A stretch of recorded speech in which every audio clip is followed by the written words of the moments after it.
Om.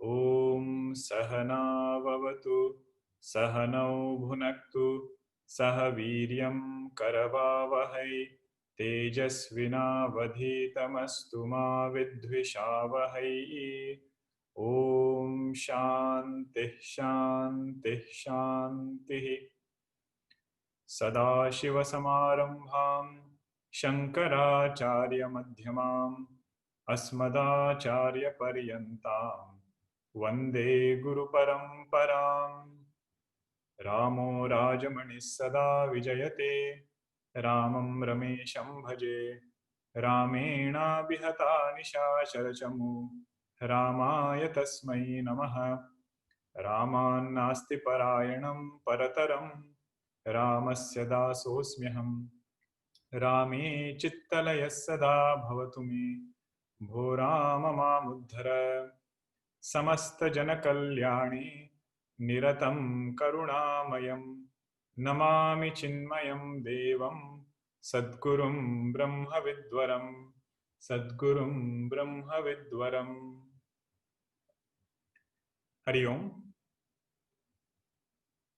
We have been seeing the different pairs of seer and seen in this simple experience of seeing an object. So these are mantras from Upanishads. Last time we briefly discussed on it. The main Upanishad that Drik Drishya Viveka is based on is Kenopanishad. But sometimes when you see the original mantra and the way in which Vidyaranya Swamiji is presenting it, you feel they are so different. That is because of their mananam, their thinking that has gone behind it, and they have systematically strung the thoughts so that it's easy for us to understand. So Upanishad said only one thing. It is that because of which you are able to see, it is not that by which you are seeing. So this Vidyaranya Swamiji has now given us in the form of seer-seen pairs.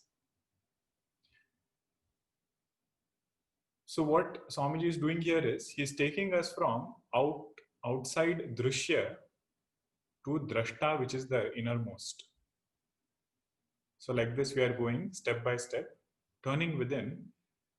And simply put, if we ask what is the purpose of a sadhaka in Advaita Vedanta, it can be simply said in 2 steps. First step is beautifying the mind. Second step is transcending the mind. Beautification of the mind will happen through various sadhanas that are given in so many places. Bhagwan says in Gita, Daivi Sampat Vimokshaya. Daivi Sampatti, which we should have in us, it will help us in moksha. In what way will it help us? It will make sure that my mind is calm, mind is pleasant, and I'm able to do this vichara. Transcending the mind is another word which is very popular. From Advaita Vedanta standpoint, we should understand what that word means so that it is helpful in meditation, or when we hear the word transcending the mind, what exactly do we mean by it? What we mean by transcending the mind is knowing that I am not the mind, I am Sakshi, which is pure consciousness, and I am not this mind. So that is the first step. And second step is knowing that both are different degrees of reality. Sakshi is absolute reality, and mind and whatever is illumined by the mind is a different degree of reality. Just like between the desert sand and the mirage water, although both appear together, they are different degrees of reality. The desert cannot be wet. Even one grain of sand cannot be wet by this huge, oasis which has to looks in that desert sand. Mirage water cannot wet the desert sand. This is the power of Advaita Vedanta, where it says, once I have taken care of my personality, I can go to the next step, which is transcending that finitude itself. In no text of Vedanta, in no Purana or any other Prakarana Grantha is it said that you can just let go of the mind prematurely. What we mean by that is we should not neglect the sadhana portion also. Most of the times we hear this statement, I have studied Vedanta, but I don't think it is practical. Why this thought comes is, we are expecting some result at the level of mind. If mind is agitated, we feel Vedanta has not done its work. If mind sometimes responds to a situation is different, not the way we want, or something which we did not like about the mind,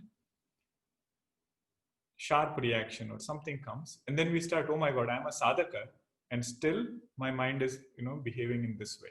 That means Vedanta has not worked. So then it is said, department of Vedanta is slightly different. The thing that will take care of a good personality, the thing that will help me how to do my vyavahara, that is the department of sadhana. And not only stopping at that level, because even after doing everything, I will realize I cannot just stay at that level, because things will keep going up and down. Then Vedanta goes to the next portion and says, transcend the mind. Punarjanma is another thing, but I won't go too much into that. If we want to overcome this transmigration, there is no way but to understand that ignorance is a root cause, and dissociating ourselves and knowing ourselves as pure consciousness is the way to overcome the cycle of transmigration. Okay, so these two steps are the most important one. And the third seer-seen pair will be our Brahmastra. Brahmastra means what? The most powerful weapon to know how I am not the mind. So we saw those 4 rules. I won't go through it again, because every time we'll just be in those 4 rules otherwise. But the most important rule is, thoughts become known to me.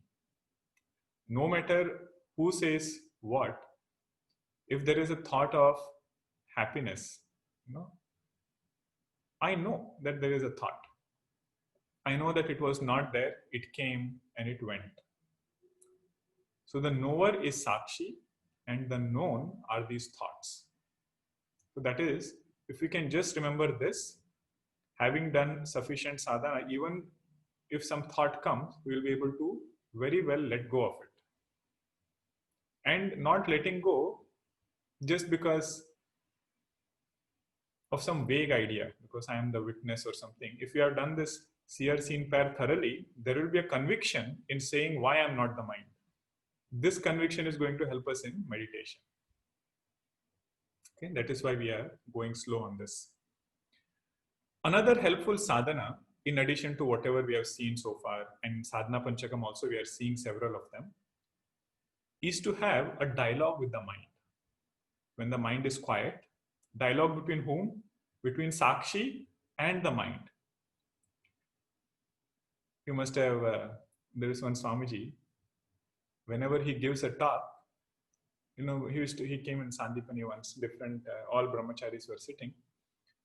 And Swamiji is just, speaking like this, looking at brahmacharis. And in between, he will look somewhere, nobody's sitting there. And he'll say, hey, like this.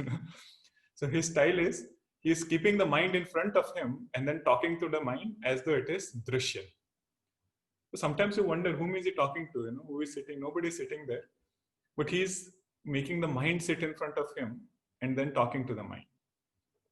What it means is, see, mind always brings many proposals. It brings a proposal saying, this object is the best object, we should go after it. The conversation should be, I am of the nature of happiness. Oh mind, I don't need you to go out and get an object. Mind says, I have a brilliant idea. So, okay, we will implement that idea. But what happens after that will be either a happy thought or a disappointing thought. Both are not me. Okay, so that is distancing the mind, owning up our nature as Ananda Swarupa. This sadhana is given in 8th chapter of Upadesha Sahasri. It's a text written by Bhagwan Shankaracharya ji. He calls it as Mati Vilapa Prakarana.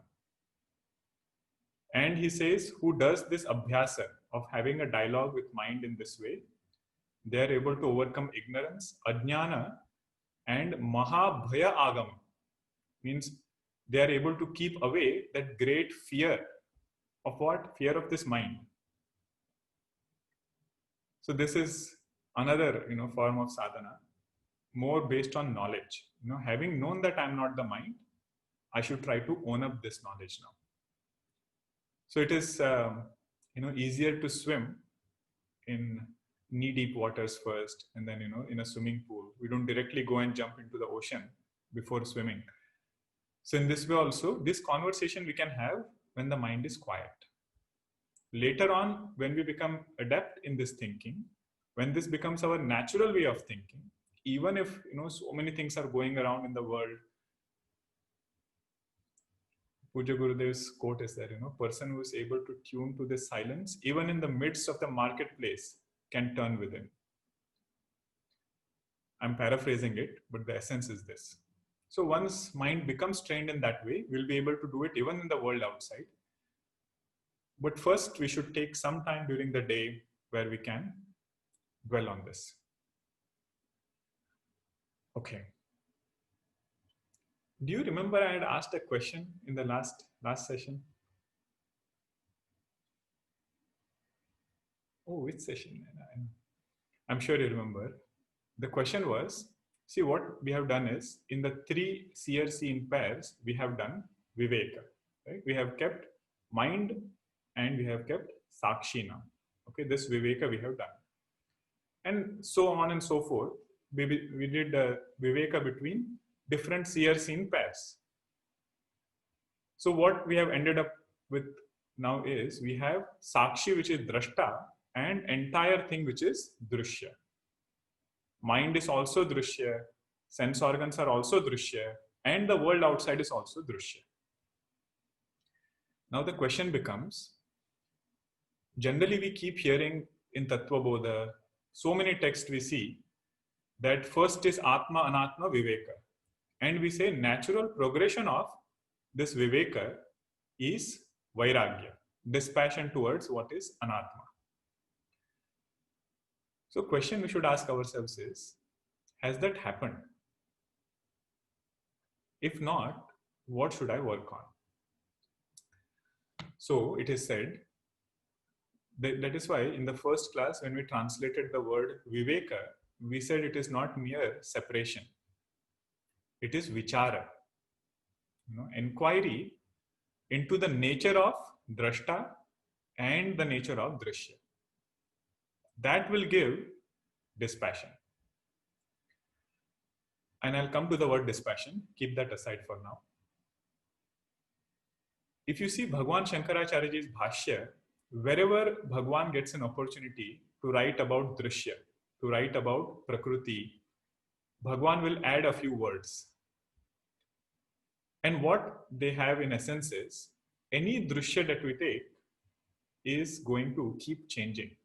It is going to keep coming and going. So if I have wrong expectations from drishya, I'll be sorrowful. Coming and going means what? Any source of joy which I have from drishya, that source of joy will come at certain point and it has to go away. It has to end. That end itself is a limitation. So I am looking for some happiness which is not conditioned by this time. It is not something which comes and something which goes. Constantly undergoing modification. take a car for example.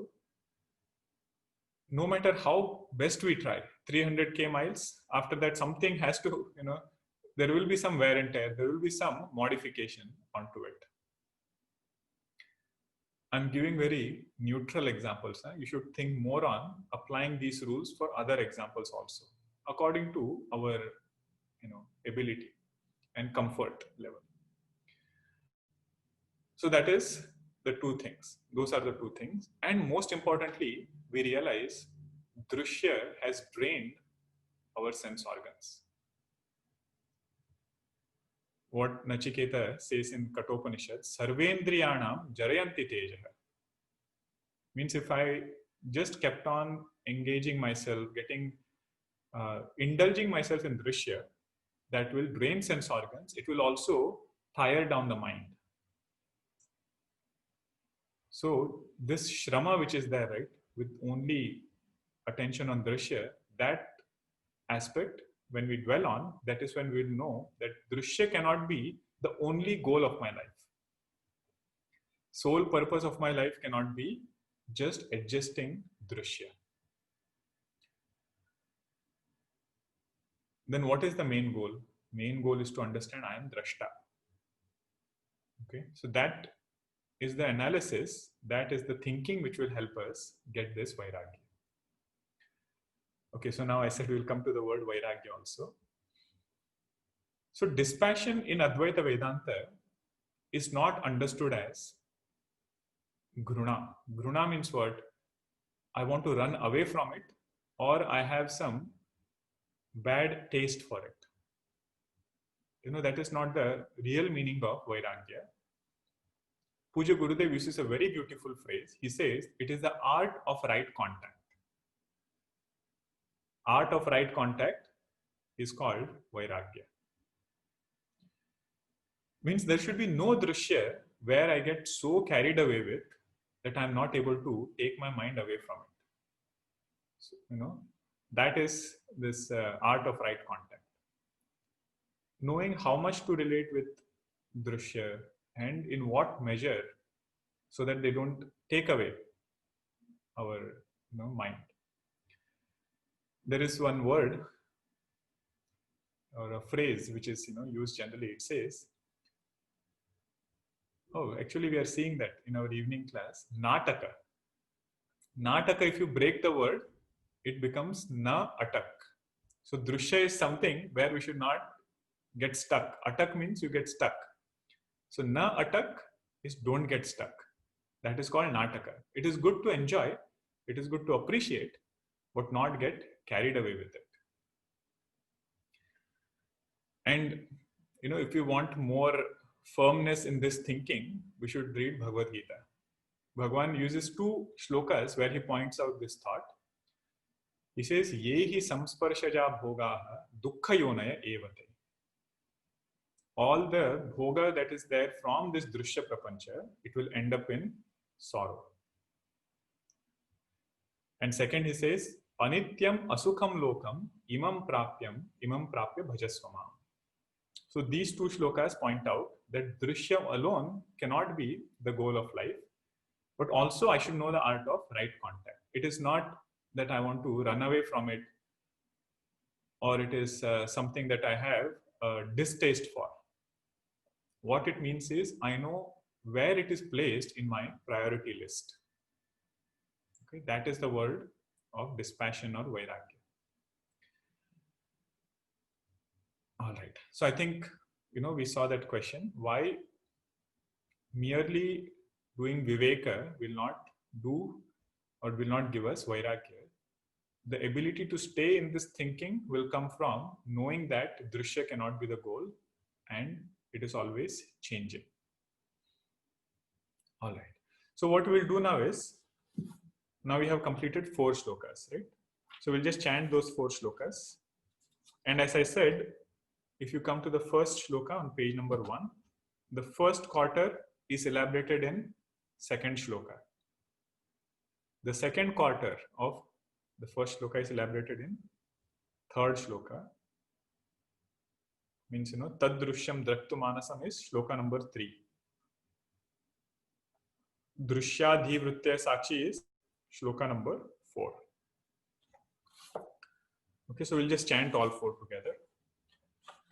Rupam drishyam lochanam druke tadrishyam draktumanasam drishyadhivrittaya sakshi druge vanatu drishyate नीलपीतस्थूल सूक्ष्म रस्वदीर्घादिभेदतः नानाविधानि रूपाणि पश्येत् लोचनमेकधा आन्ध्यमान्ध्यपटुत्वेषु नेत्रधर्मेषु चैकधा संकल्पयेन्मनश्रोत्र त्वगादौ योज्यतामिदम् कामः संकल्पसन्देहौ श्रद्धा श्रद्धे धृतितरे ह्रीर धीर भीर इत्येवमादीन् भासयत्येकदाचितिः.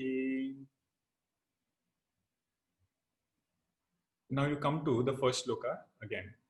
Okay, so the first quarter is clear because it is seer seen pair 1, Rupam Drishyam Lochanam Druka.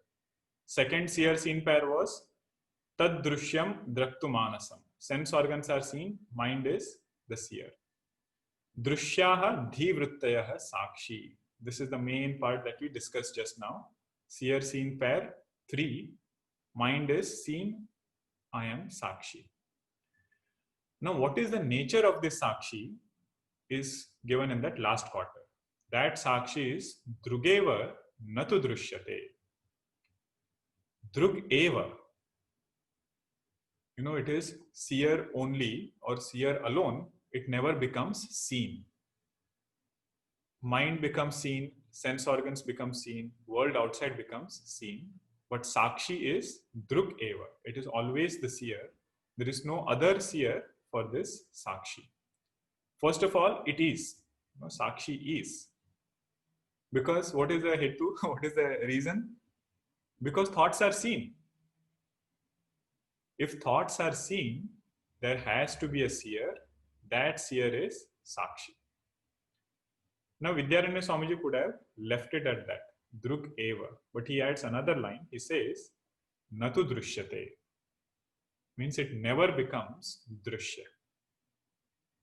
Okay. So now, things that we have right now is Sakshi is. Okay. Because thoughts are, then Sakshi has to be there. We should not search for Sakshi anywhere. And it is innermost. That is the second thing we came to. Third is it never becomes Drishya. Whatever is Drishya, that is Jada. And Sakshi is always Drashta. It will never become Drishya. 3 things. Now, what is the exact nature of Sakshi? That also should be clear to us. It is not leaving it at some vague notion, vague entity of what could be the Sakshi. You know, some witness is there, something that doesn't become seen. So now comes the song of realization. What is my true nature if I have to think for myself? Shloka number 5 should come to our mind first.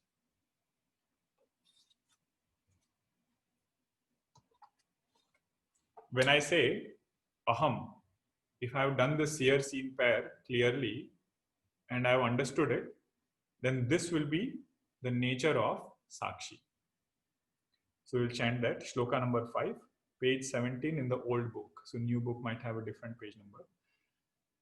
Nodeti nastametyesha, nodeti nastametyesha, navruddhim yati nakshayam, navruddhim yati nakshayam, swayam vibhatyatha jnani, swayam vibhatyatha jnani, bhasayet sadhanam vina, bhasayet sadhanam vina. Nodeti nastametyesha, navruddhim yati nakshayam, swayam vibhatyatha jnani, bhasayet sadhanam vina. If you want to think, if you want to know what is realization, if I can confidently say, this is my nature, that is, Advaita Vedanta Moksha. You see the definition of Bandha which was given in Panchadashi. Advayananda Rupatve Sadvayatvam Cha Dukkhita. Means in this Sakshi, which is of the nature of Advayananda, what we are going to see now, Sadvayatvam, including mind, sense organs, body, drishya, etc. In this Sakshi, that itself is bondage. So now, having done this Viveka, Vidyaranya Swamiji is giving what is the nature of Sakshi. No deti means not English no. Na udeti becomes no deti, nastameti esha. It is not something which rises nor it goes down. We say, I just woke up a few hours ago and at night I go to sleep.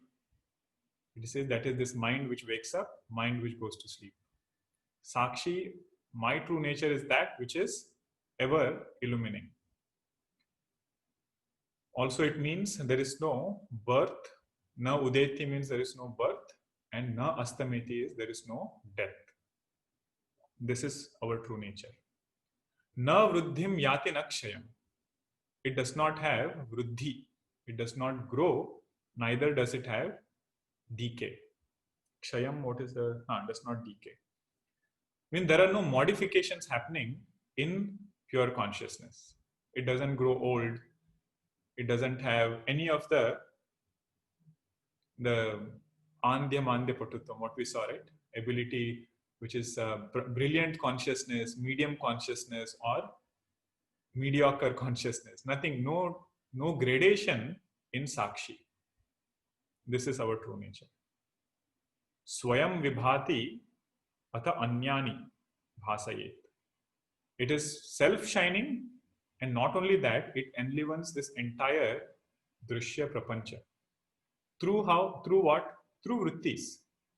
Sakshi illumines mind, and mind illumines this entire creation.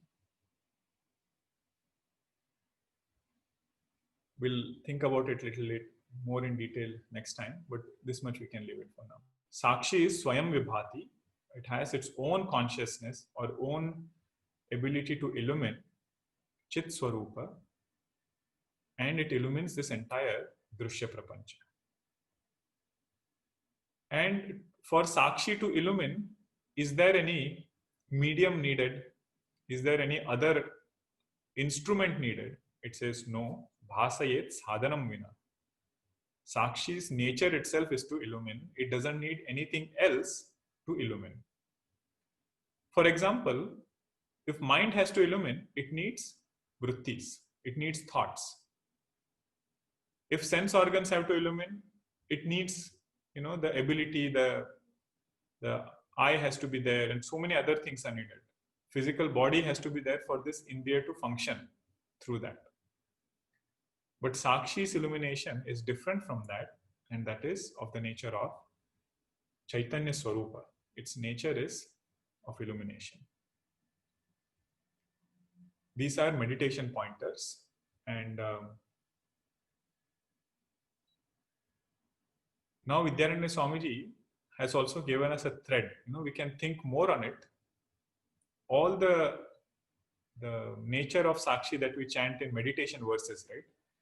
Mano buddhya hankara chittani naham. All of that is coming from here only. And we use certain other indicators. I am nirvikara. Nirvikara means without modification. That is also from here.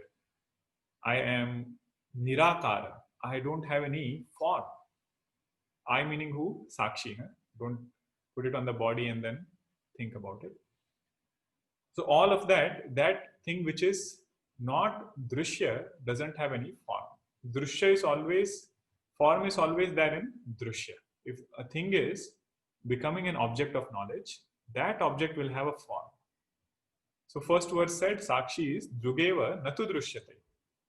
So natu drishyate is, it is nirakara. So like this, different natures or indicators of Sakshi will come out once we start thinking about this verse. We'll think about it more in the next session. It will give a lot of clarity in meditation. Having owned up this thinking, When I say I am Asanga, I am Nirvikara, there should be conviction of why I am that. And sometimes, in these texts, the prakriya is the main essence should be taken first. Nature of Sakshi we own up. Later on, several questions will come. Those questions Vidyanand Swamiji himself will raise, because right now we are on the 5th verse, right? There are so many 20 plus verses still remaining. All questions will be answered. But what is that essence? That is there in these 5 verses. Okay, this is the style of teaching, making sure that we get the main part and later on we can elaborate. All right, we'll pause here. Now I think we are getting ready for guided meditation sessions. Maybe one more session we will do on nature of Sakshi and those indicators we will use in our meditation. Okay, that is the whole purpose of elaborating this portion. So one more session maybe we can take on that.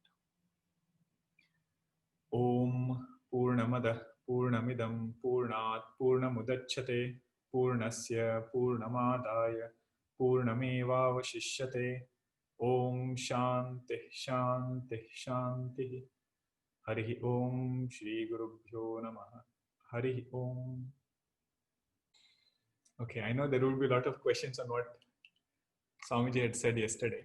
Okay, I'll clarify a little bit here. Swamiji mentioned one as absolute witness, right? The Om which was there, that is the Sakshi that we are talking about. Then Swamiji used a word, he said observer between the mind, the one that is observing the mind. So that observer is called Ahankara. And this other observed, which Idam Vritti, what Swamiji mentioned yesterday, Idam Vritti is referring to the thoughts, Kamadhyaha Chittaga Drishyaha. What was that? Kama Sankalpa Sandeha. Verse number 4 is what is Idam Vritti. Vidyananda Swamiji purposely is not bringing Ahankara right now. He wants to make sure we get the main essence.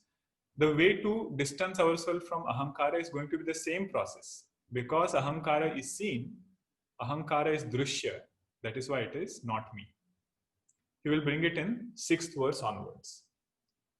Okay, so Sakshi Bhava, when we say, Bhava means what?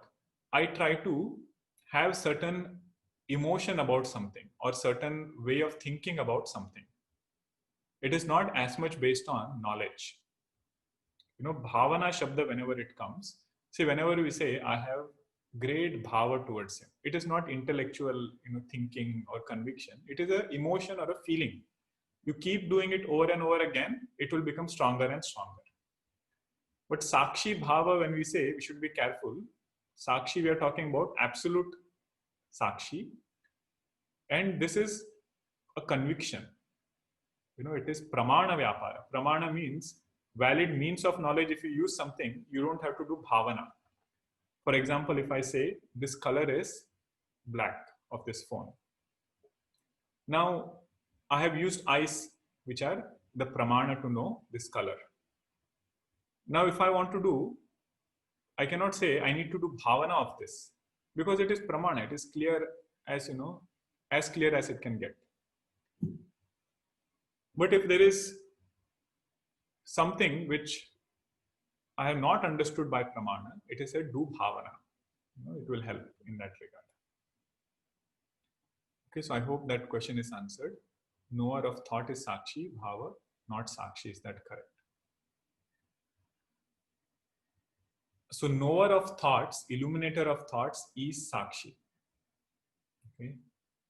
Sakshi Bhava, Bhava is a process. We should not confuse Sakshi Bhava with Sakshi. Sakshi illumines the thoughts, but the question becomes, Sakshi doesn't have vikara. How is something able to know something without undergoing modification? Then this concept of Ahankara is brought in between. Okay, so illuminator of thought is Sakshi only.